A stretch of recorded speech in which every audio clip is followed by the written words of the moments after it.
Flere og flere vælger at nedfryse navlesnorstamcellerne fra deres nyfødte barn.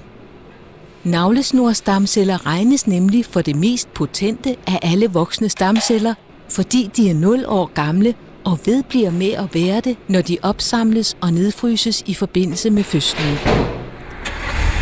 I Danmark har man haft mulighed for at opbevare navlesnorstamceller i privat regi siden 2002. Men nedfrysning af navlesnorstamceller er ikke et nyt begreb. I USA for eksempel har man tilbudt opbevaring af navlesnorstamceller siden 1992. Selve opsamlingen af navlesnorsblodet med stamcellerne er enkel og risikofri. Alt, hvad der er nødvendigt til brug for opsamlingen, ligger sterilt i fødselspakken. Før selve opsamlingen placeres det sterile underlag på et rent bord, og gase, placentapose, spritservietter, navleklemmer, servietter og placentastativ lægges på underlaget. Luk de 3 blå klemmer på blodposens slanger og læg også blodposen på underlaget, så alt er klar til brug. Placentastativet udfoldes, og placentaposen hænges op. Husk samtidig at veje den tomme blodpose og at kontrollere, at posens holdbarhed ikke er udløbet. Før du går i gang med selve opsamlingen, skal du også tage opsamlerformularen frem fra fødselspakken. Det er denne formular, der bruges til dokumentation af opsamlingen og identifikation af barnets biologiske mor og placenta. Formularens 2 sider skal udfyldes omhyggeligt. Den medfølgende stregkode tages af og placeres i øverste højre hjørne på blodposens etiket. Vær opmærksom på, at stregkoden ikke dækker blodposens lotnummer, udløbsdato og indholdsbeskrivelse. Når du har modtaget placenta fra fødejordmoren, lægges den i placentaposen med den føtale side nedad, så navlesnoren kan føres igennem hullet. Det er vigtigt, at du sikrer dig, at navlesnoren er helt fri og ikke klemmes.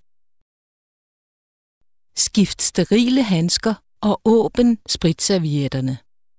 Herefter sættes et stykke gase rundt om navlesnorens øverste del, så der ikke drypper blod. Rens blodet af med et stykke gase og steriliser navlesnoren. Herefter må det afsprittede område ikke berøres.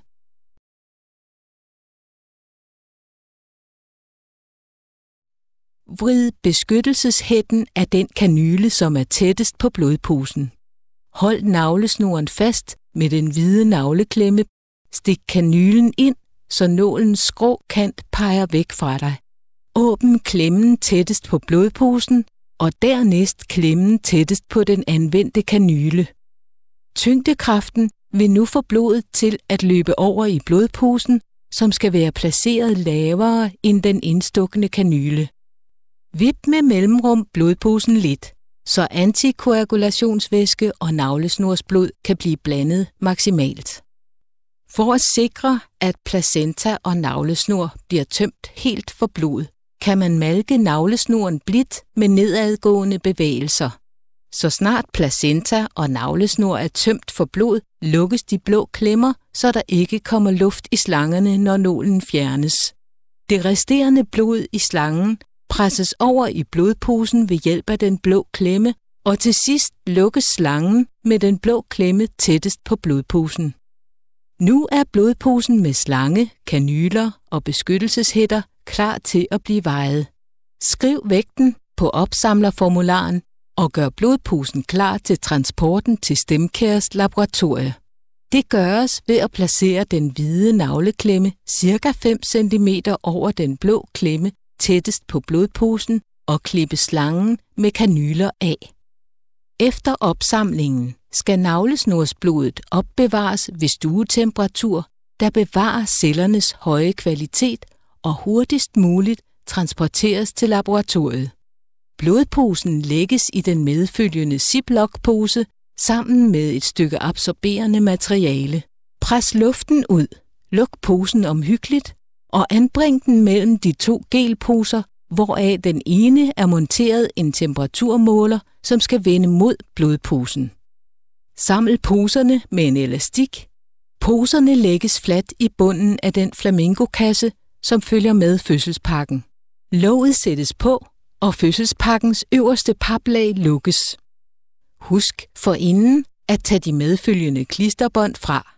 De skal senere bruges til forsegling af fødselspakken.